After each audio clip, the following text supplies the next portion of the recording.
कल्पना करा, गुजरात मधले दोन भाऊ नितीन संदेसरा आणि चेतन संदेसरा. सुरुवातीला त्यांचा व्यवसाय साधा चहाच्या व्यापाराचा होता, पण पुढील काही दशकामध्ये ही जोडी अब्जाधीश बनली.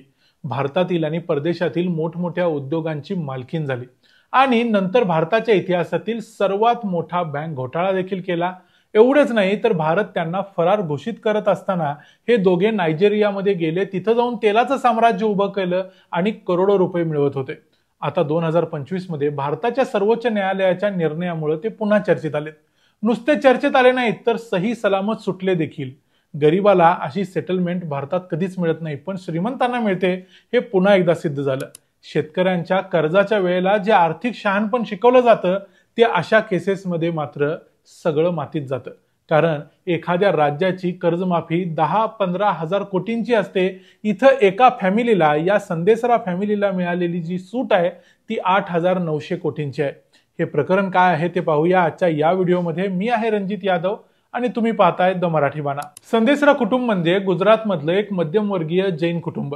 1990च्या दशकात देशात आर्थिक उदारीकरण सुरू झालं. औषध उद्योगाला मोठी चालना मिळाली. या उद्योगात सर्वात मागणी असलेला पदार्थ म्हणजे फार्मा ग्रेड जेलॅटिन, ज्याचा वापर गोळ्या बनवण्यासाठी औषधांमध्ये मोठ्या प्रमाणावर होतो. भारतात त्यावेळी जेलॅटिनचं उत्पादन कमी होत होतं आणि मागणी मोठी होती. हीच गोष्ट संदेसरा भावांनी ओळखली आणि त्यांनी स्थापन केली स्टर्लिंग बायोटेक नावाची कंपनी. काही वर्षातच कंपनीनं मोठी झेप घेतली आणि भारतातील सर्वात मोठ्या जेलॅटिन उत्पादकांपैकी एक बनली.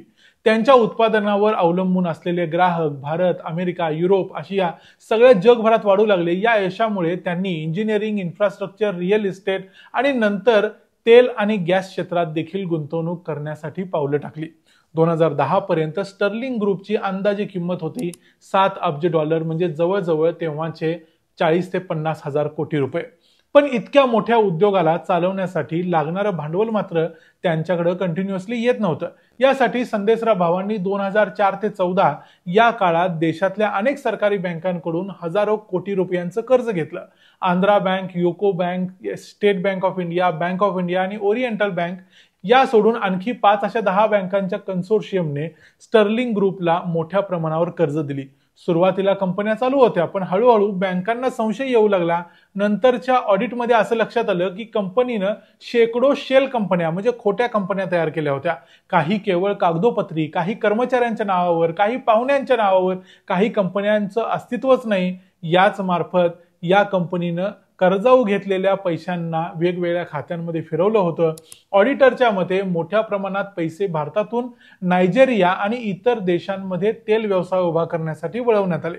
भारतातील कंपन्यांची आर्थिक स्थिती वाईट होत असताना परदेशातील गुंतवणूक मात्र या ग्रुपची वाढत गेलेली होती. 2016 पर्यंत स्टर्लिंग बायोटेकची कर्जे प्रचंड झाली होती आणि बँकांनी त्यांना NPA घोषित केलं होतं. आता प्रश्न होता, एवढं मोठं कर्ज गेलं तरी कुठे? कर्ज एवढं मोठं म्हणजे किती होतं? तर जवळजवळ 14,000 कोटी रुपये. काही महिन्यानंतर CBIनं मग यांच्यावर कारवाई केली आणि संदेसरा भावांवर बँक फसवणूक बद्दल गुन्हा दाखल केला. त्यात आरोप होता खोटं बॅलन्स शीट दाखवणे, खोटा टर्नओव्हर, बनावट नफा, कर्जाऊ मिळालेले पैसे परदेशात वळवणे, शेल कंपन्यांचा वापर करून पैसा फिरवणे. ईडीनेही मनी लॉन्ड्रिंगची केस दाखल केली. आरोपपत्रांमध्ये म्हटलं होतं की हा घोटाळा एकूण 14,000 कोटींपेक्षा जास्त आहे.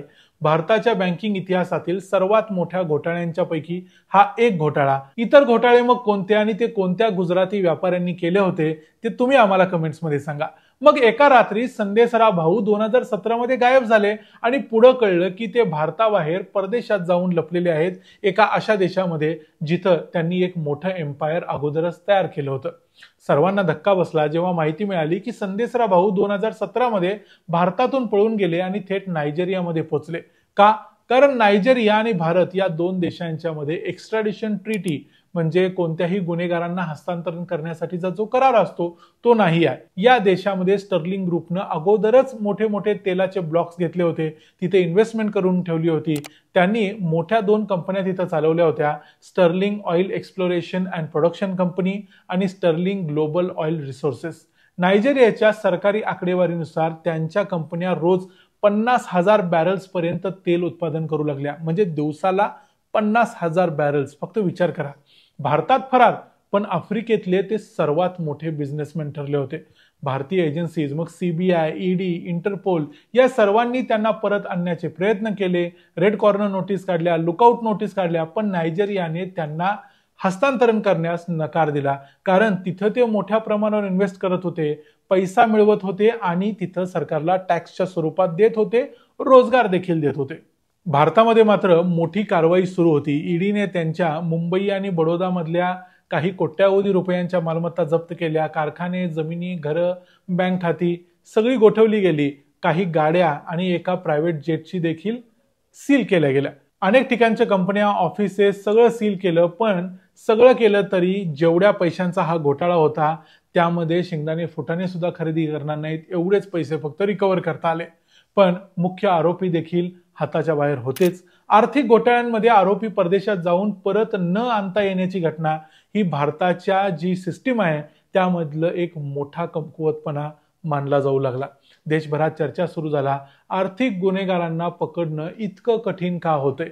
ज्या सीबीआय किंवा ईडी सारख्या संस्था अनेक नेत्यांवर हल्ले करतात, अनेक नेत्यांच्या घरावर रेड टाकतात, त्यांना एखाद्या खरोखरच्या गुन्हेगाराला का पकडता येत नाही?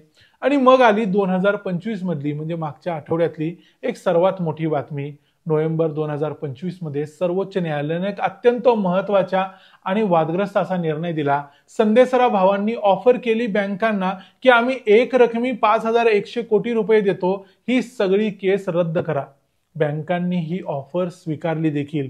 म्हणजे मी तुम्हाला सांगितलं होतं की वरती 10 बँका होता, 10 बँकांनी ऑफर स्वीकारली. कोर्टानं म्हटलं की जर कर्जदार आणि बँका समाधानी असतील तर गुन्हेगारी कारवाई रद्द करता येईल. त्यामुळे मग सीबीआय, ईडी, पीएमएलए म्हणजे prevention of money laundering act या कायद्याखाली केलेल्या तरतुदी, फ्युजिटिव्ह ऑफेंडर्स ऍक्ट या सर्व कारवाई रद्द करण्यात आल्या.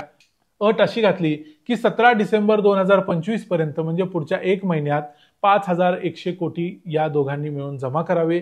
या निर्णयावर देशभरातून मग अनेक प्रतिक्रिया सध्या उमटत आहेत. काही लोक म्हणतायत की ही न्यायव्यवस्था अशा प्रकारचीच आहे, इथं सामान्य माणसाला न्याय मिळत नाही पण मोठ्या माणसांना पैसे देऊन सगळं काही मिळतं. अर्थात इथं सुप्रीम कोर्ट असल्यामुळं काही बोलण्याची देखील पंचायत. मग या गोष्टीकडे व्यवसायामधील अपयश म्हणून पाहायचं की गुन्हेगारी कृत्य म्हणून पाहायचं? भविष्यात इतर फरार जे आरोपी भारतातले झालेले आहेत, ज्यांची नावं तुम्ही मला कमेंट्समध्ये सांगाल, या आरोपींनी मग अशा सेटलमेंटची मागणी करतील, त्या आरोपींना देखील अशी सेटलमेंट मिळेल.